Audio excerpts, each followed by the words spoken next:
Ngayong balik bansa na si Pangulong Duterte mula China, may nilinaw siya tungkol sa naunang payag na nakikipaghiwalay ng Pilipinas sa Amerika. Nakatutok si Ian Cruz.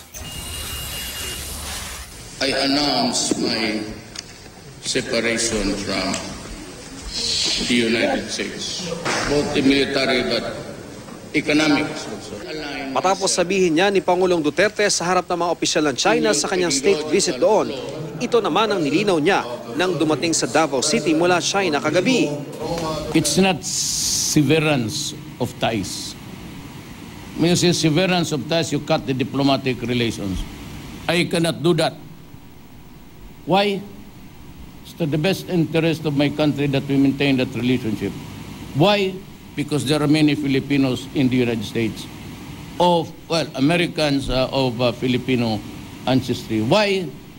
Because the people of my country is not ready to accept.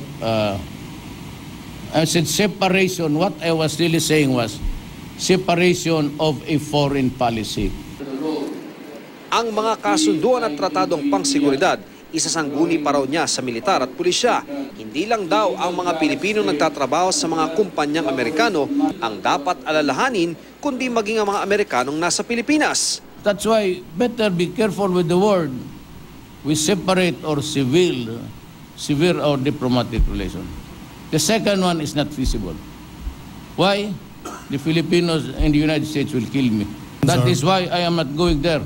Not in this lifetime. Inaabuso kasi tayo ng mga walang. Hamon pa ng Pangulo. They entered Iraq.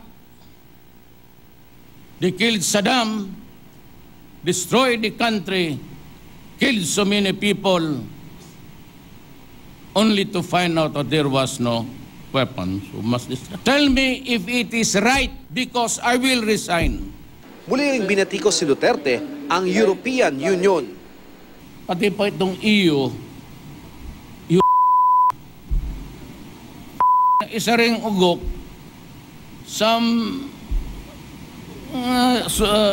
lawyers of EU,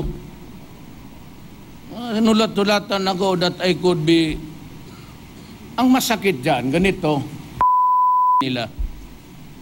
When they criticize me, and all of those guys who appeared before the international networks, they would say this: Mayor Duterte, you must account for those who were killed, blah, blah, blah, blah, blah.